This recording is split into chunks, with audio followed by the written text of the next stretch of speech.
아멘. 아멘. 그동안 평안하셨습니까? 예. 보고 싶어서 죽는 줄 알았습니다.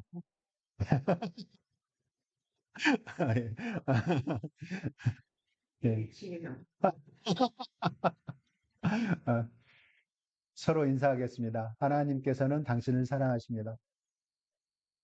음, 예. 음, 우리 서로 건강하시고 명절 잘 보내시기 바랍니다.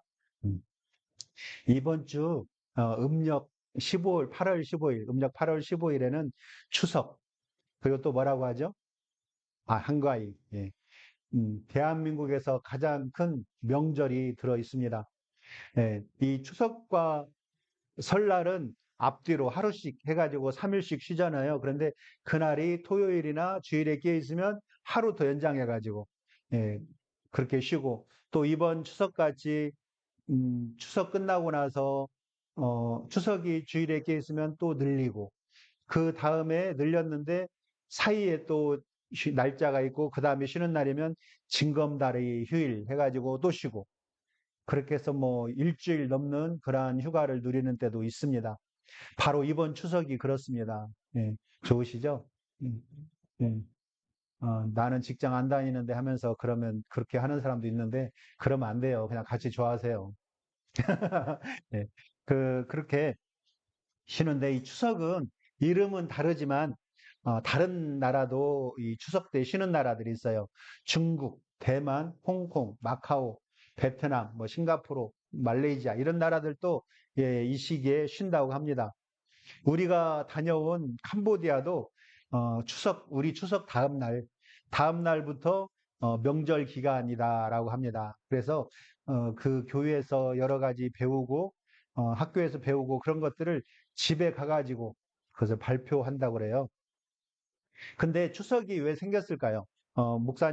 우리 신목사님께서 이 주보에다가 아주 자세히 설명을 해주셨는데, 거기 없는 내용만 말씀드리면, 그 신라 유료왕 때에 설화벌, 그러니까 경주지요. 거기에서, 거기에 사는 여인들, 아낙네들을 두 패로 나눈다고 그래요.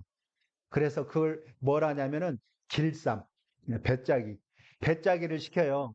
그리고 이긴 팀은 이겨서 좋고, 진 팀은 예, 그날 먹을 음식이나 이런 다른 것들을 막 준비해가지고 그것을 한 달 동안 했다고 합니다. 그러니까 백중 때부터 추석 때까지. 백중 때 우리가 벌초를 하게 되면 풀이 자라질 않는다고 그래요. 이미 날씨가 쌀쌀해, 요즘은 그렇지도 않지만 백중 때부터 날씨가 쌀쌀해져 가지고 추석 때까지 풀이 자라지 않아요. 논밭에도 논밭에도 이 계속 풀밭을 내야 되는데 백중 때 메고 나면 추석 때까지 추수할 때까지 낼 필요가 없다라고 하는데 딱히 그런 것도 아닌 것 같아요. 예. 그래서 그렇게 그렇게 이제 하고 나면 오히려 사람들이 그 백중 이후로는 논밭에 들어가 가지고 풀 맨다고 들어가면 작물들에게 피해가 온다고 합니다. 그것뿐만이 아니고 지금까지 뭐 태풍이나 불어가지고 벼이삭이 쓰러졌거나 그러면 그것을 이렇게 묶어서 세우잖아요. 근데 백중 때부터는 그것도 해서는 안 돼요. 오히려 더 손해가 많다 이거죠. 그러니까는 무슨 말이냐면 백중부터 추석 때까지 추수 때까지는 할 일이 없는 거예요. 그러니까 사람들을 모아가지고 길쌈 대회를 하는 것입니다. 그래서 이제 그날을 가배라고 불렀다고 그래요. 가배. 그날은 가배. 근데 이제는 가위라고 합니다. 한가위. 그러니까 추석은 무슨 날이었냐면 이 한턱을 내기 위해서 줄다리기도 하고 또 뭐 차전놀이도 하고 길쌈도 하고 이런 거 하면서 이긴 팀은 먹고 진 팀은 내고 그러는 거죠. 그러니까 이 추석은 잔치예요, 잔치. 또 잘 보면, 그런데 잘 보면은요, 추석 때는 보면 벼이삭이 아직 안 익었어요. 여물지 않은 상태입니다. 그리고 밤도 마찬가지고 사과도 그렇고 요즘 사과 보면 어떻게 누리끼리 하더라고요. 예, 제대로 안 익었어요. 그리고 밤도 벌어지지 않고 감도 땡감이에요. 그래서 추석 때는 그 땡감 따다가 우려가지고 먹는다고 막 이렇게 했던 그런 기억이 어떻게 했는지는 잊어버렸는데 그런 기억도 있습니다. 알고 계신 분 있나 봐요? 네. 그 쌀독에 넣어놓는 거 말고요. 이렇게 이렇게 뭐 비닐로 싸가지고 어떻게 하면은 그 감이 다 익어요. 그렇게 했던 기억이 납니다.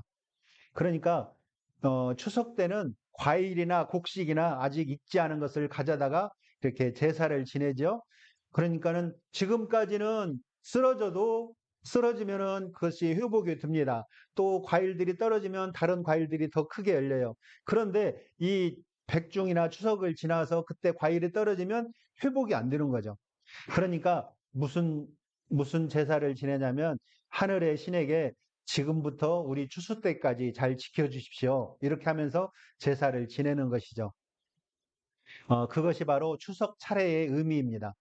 그런데 조선시대에는 예, 조상을 섬긴다라고 하면서 그 제사에 대한 제례가 들어왔잖아요. 그런데 그렇게 제사를 지내지만 사실 조상이 아니라 귀신들이 그걸 먹게 되잖아요. 그래서 이것이 우상숭배가 되었습니다. 그래서 우리가 예법에 따라서 유교의 예법에 따라서 제사를 지낸다라고 하지만 사실 보면 이 추석 제사는 미신적인 개념이 많이 있어요. 만약에 전에도 신 목사님 말씀하셨지만은 그 귀신이 와서 음식을 먹는다면 와서 그런 얘기 할 거 아닙니까? 1년에 2번 갖고는 너무나 배고프다. 자주 좀 주라. 안 그래요? 그죠? 네. 그리고 또 사람이 죽으면 다 말을 하잖아요. 천국에 가든지 지옥에 가든지 믿는 사람이든 안 믿는 사람이든 이야기를 합니다.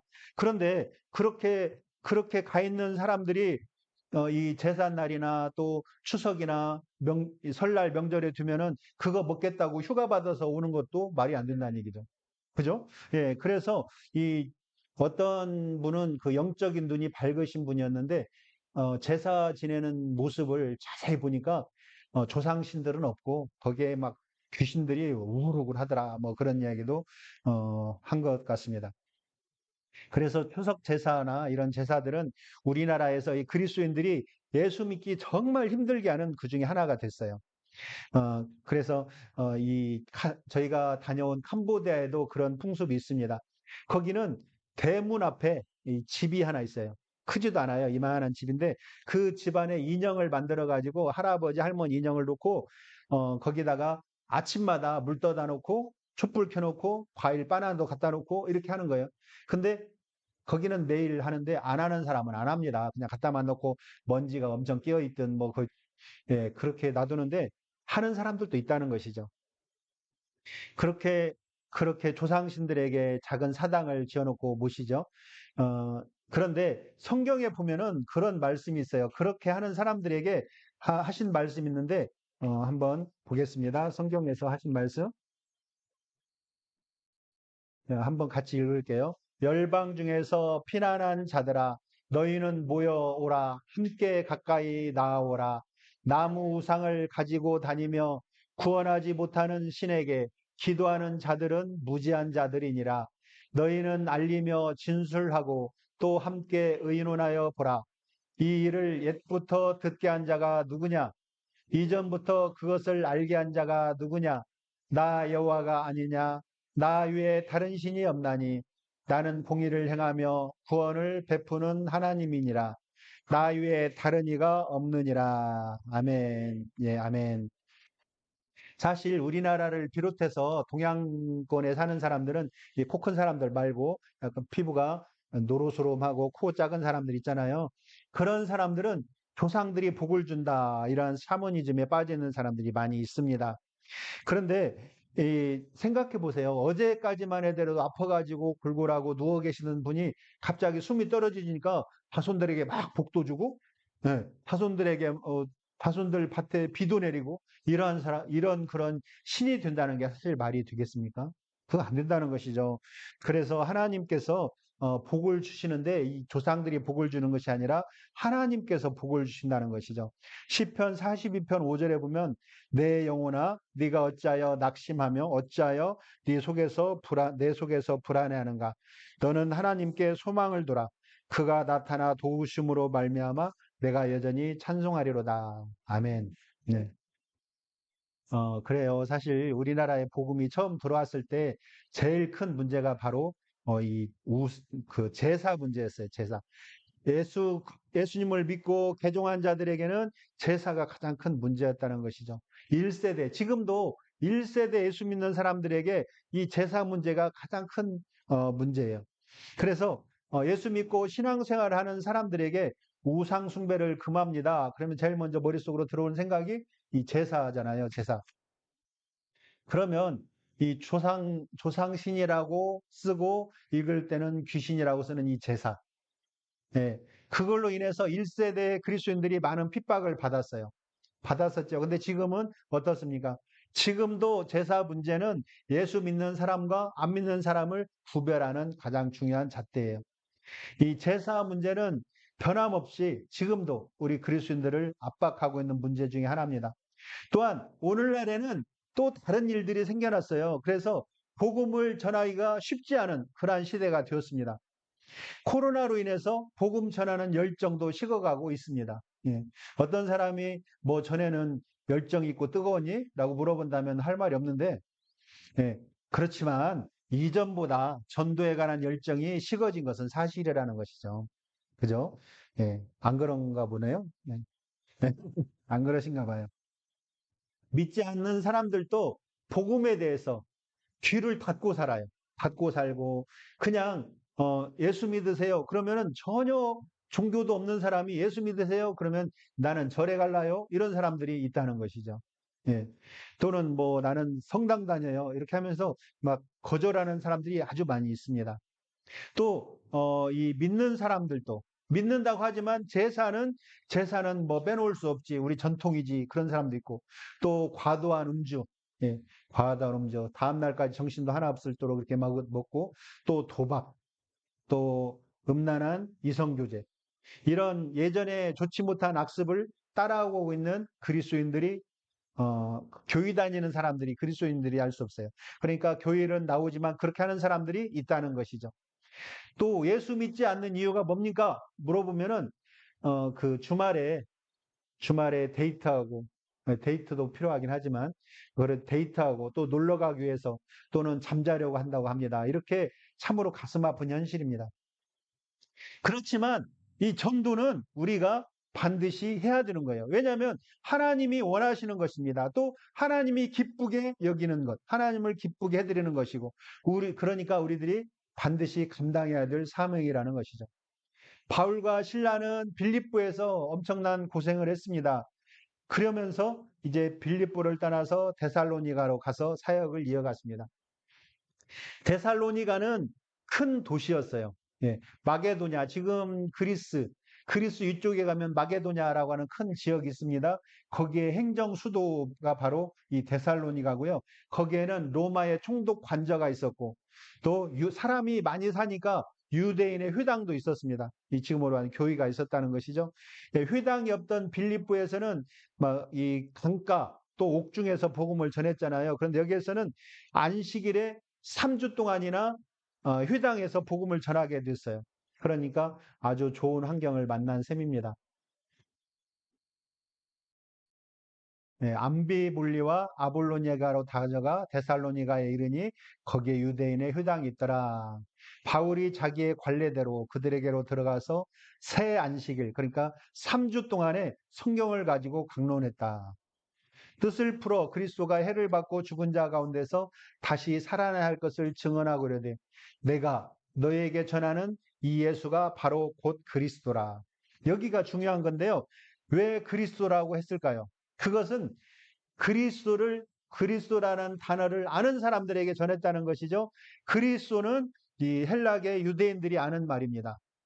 모르는 사람에게는 이 예수가 바로 너희들의 주다라고 전했겠죠. 근데 이 예수가 그리스도라라고 전한 것은 유대인들에게, 헬라계 유대인들에게 전한 이야기입니다.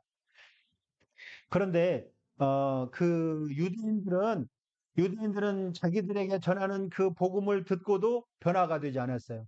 오히려 그 회당 안에 들어오는 사람들, 이 헬라인들, 이방인들이 그것을 듣고 변화가 됐다는 것이죠. 3절에서 4절에 보면,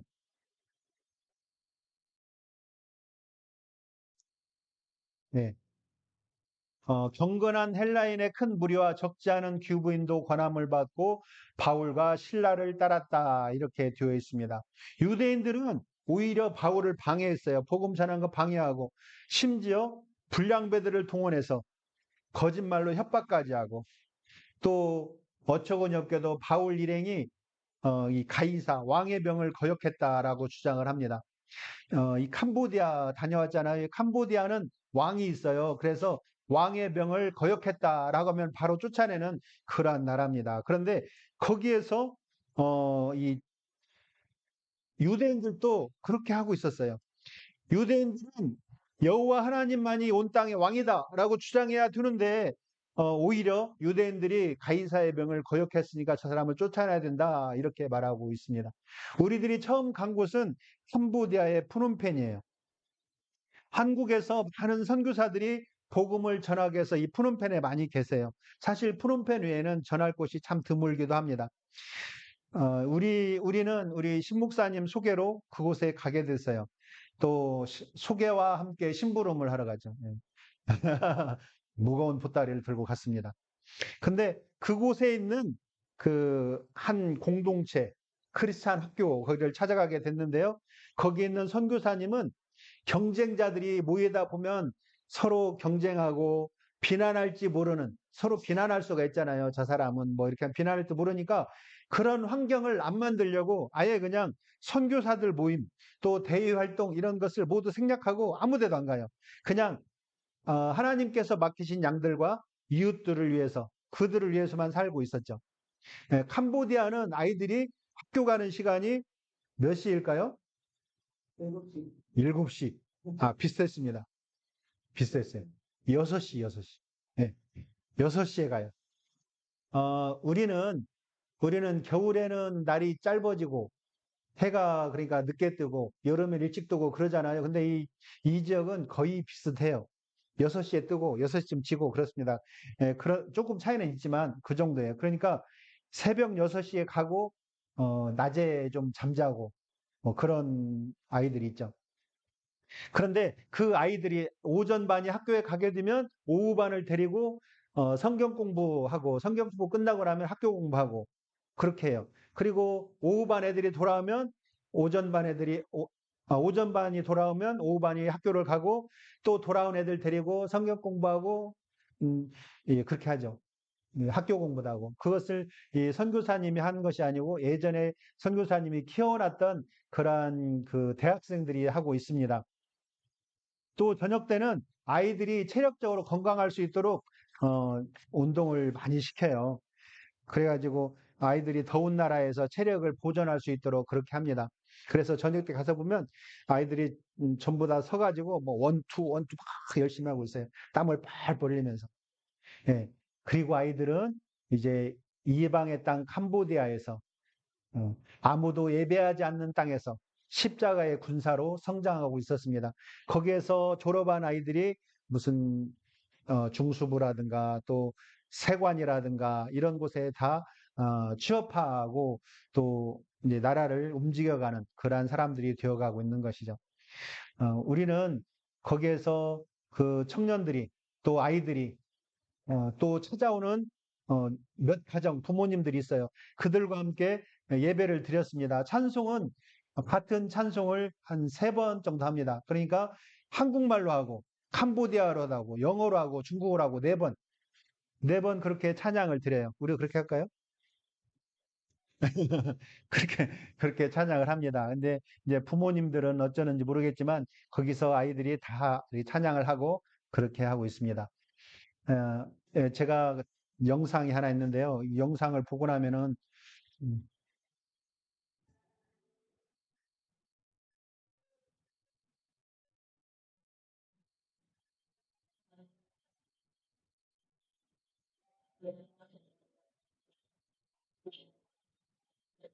예.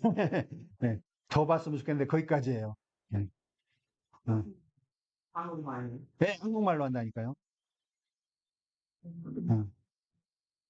여기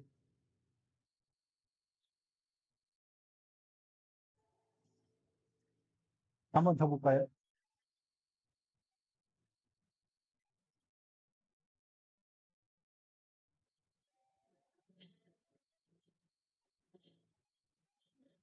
예, 거기까지예요. 음. 그리고 또 하나가 있는데, 난 예수가 좋다는데 그거는 잘 안 나오네요. 난 예수가 좋다고.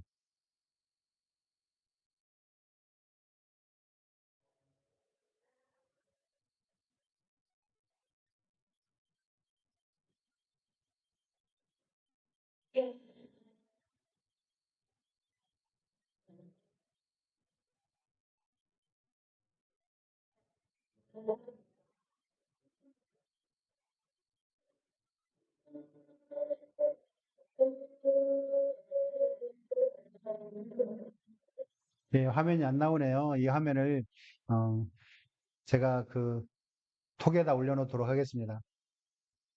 예, 그래요. 그래서 정말 열정적으로 드리는 그러한 모습을 보았어요. 이 영상은 예배에 참석한 아이들, 그리고 부모들이 함께 찬양하는 그런 모습입니다. 1970년대, 멀지도 않아요. 70년대, 아니, 뭐네요. 50년 전이네, 벌써.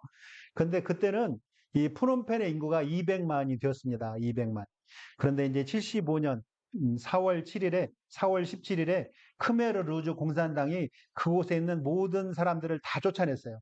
예, 왜 쫓아냈냐면 이 프놈펜을 차지하려고 다 쫓아내면서 미군이 곧 여기를 폭격할 거니까 나가라.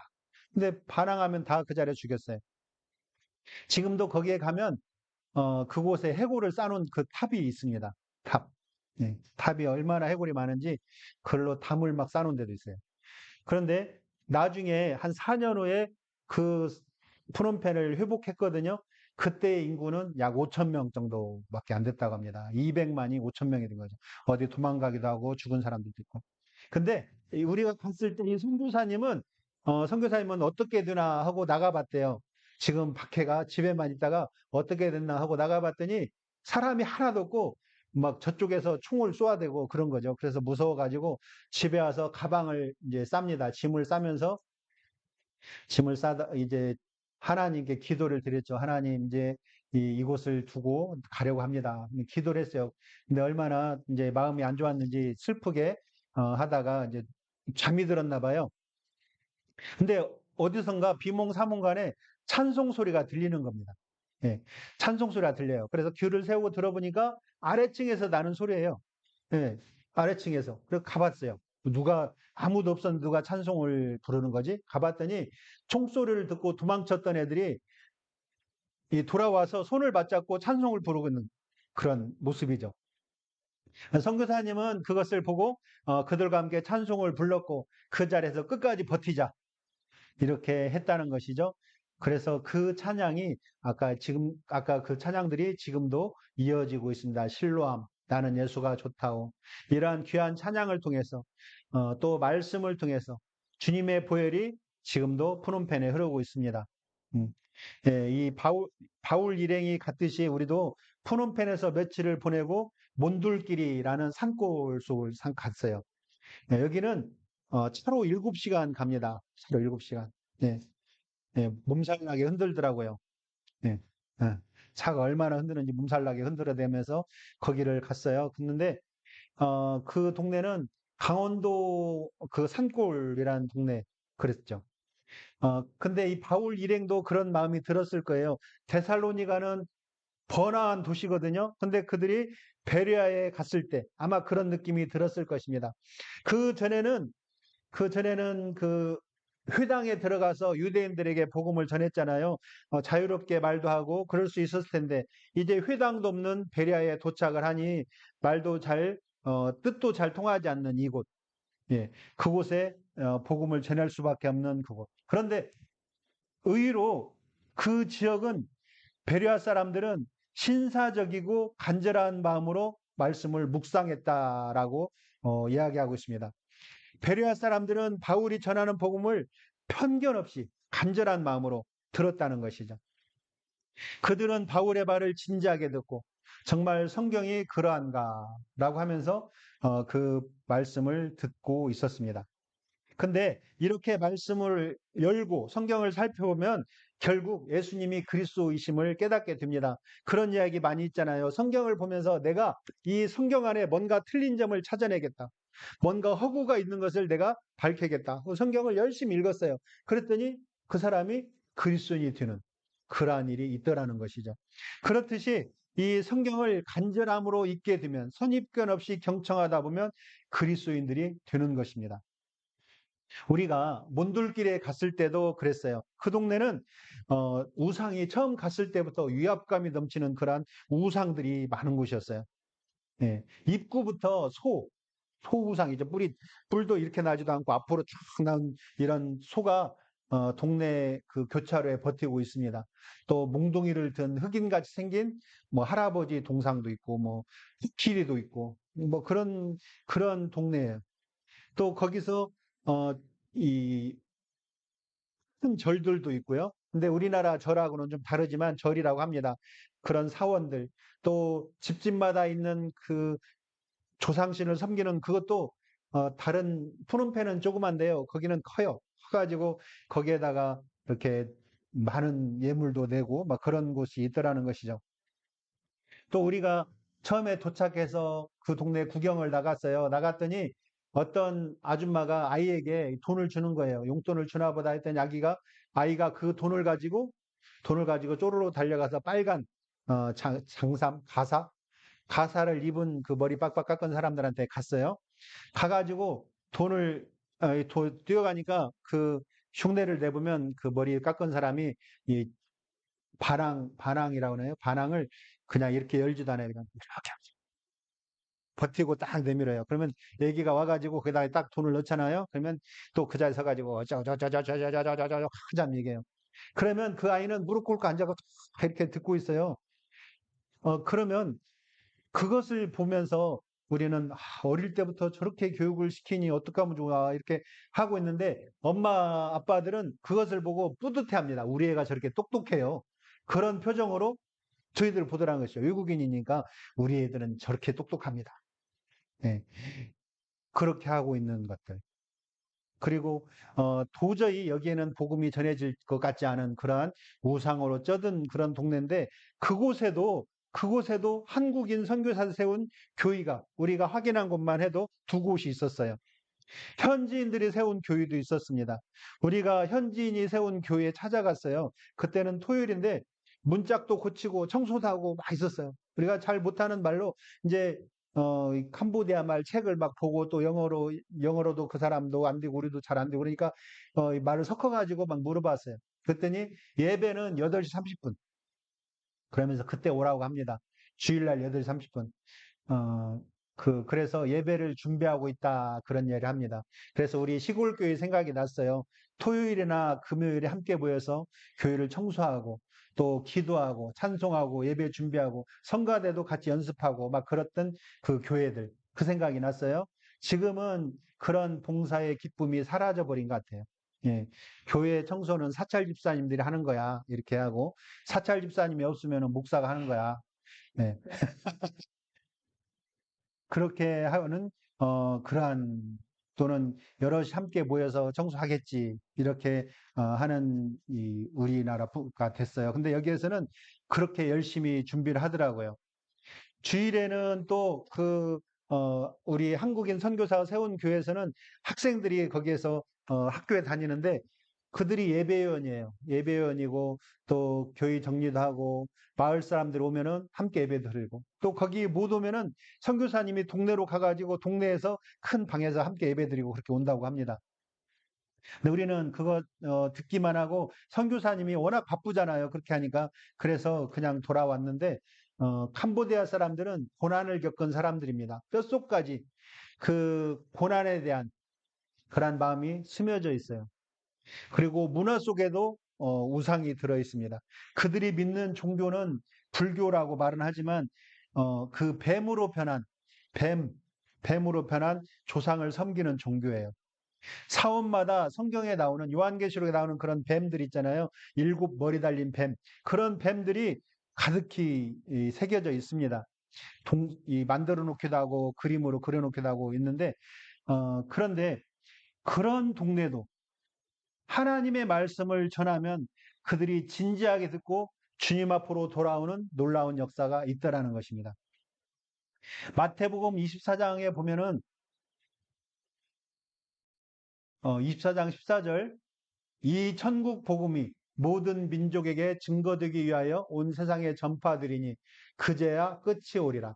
우리 주님을 기다리시죠. 주님이 오시면 좋겠죠. 근데 어, 나이 연세 드신 분들도 내가 살아있을 때 주님이 오시면 얼마나 좋겠어요. 함께 손잡고 천국으로 가면 얼마나 좋겠습니까? 그래서 복음을 열심히 전해야 되는데 그것을 막고 있는 나라들이 바로 거기에요.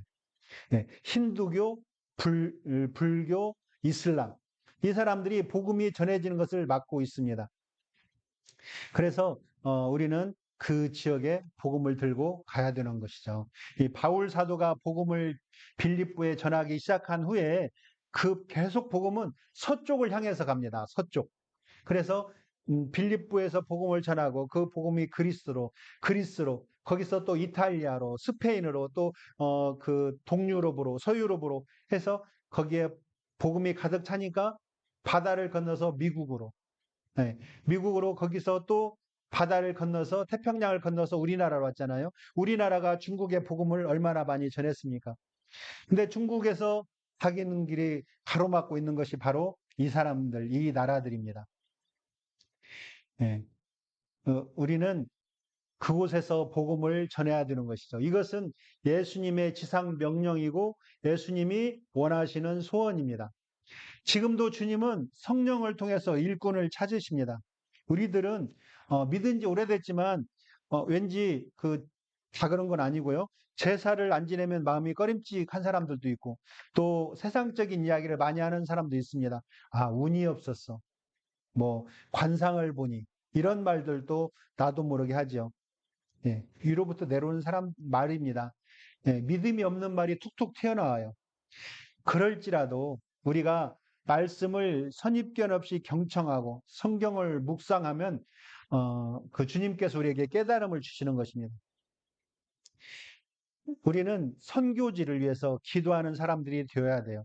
성령께서 말씀하십니다. 오직 성령이 너희에게 임하시면 너희가 권능을 받고 예루살렘과 온 유대와 사마리아 땅끝까지 이르러 내 증인이 되리라 하시니라. 예수님이 우리에게 말씀하셨죠.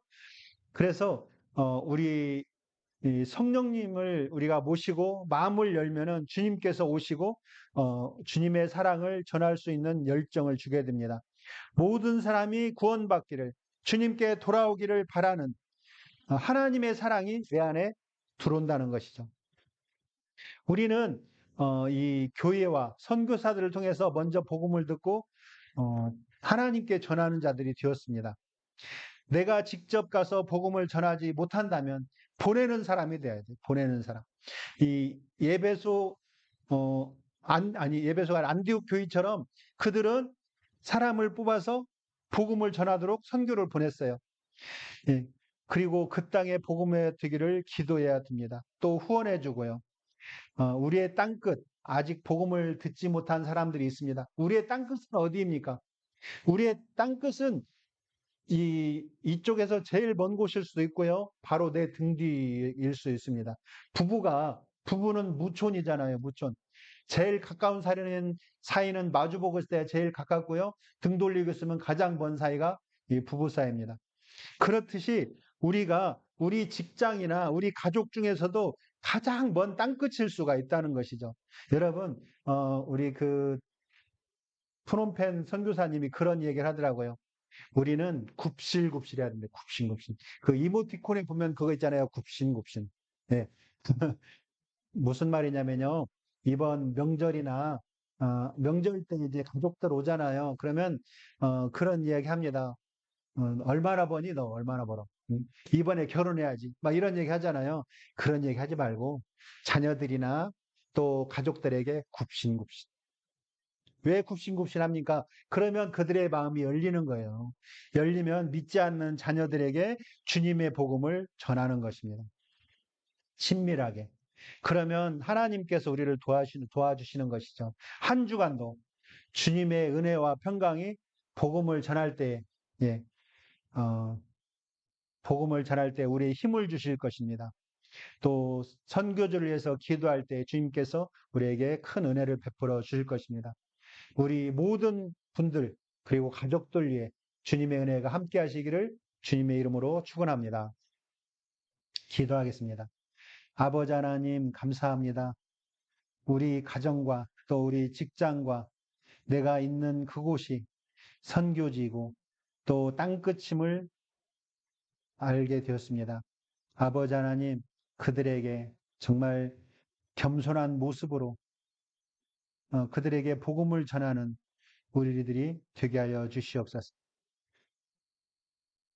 우리의 마지막 땅끝, 그곳이 어딘지는 모르나 선교지, 또 가정, 또 우리 이웃집일지는 모르지만 아버지, 그들을 위해서 기도하는 우리들이 되게 하여 주시옵소서.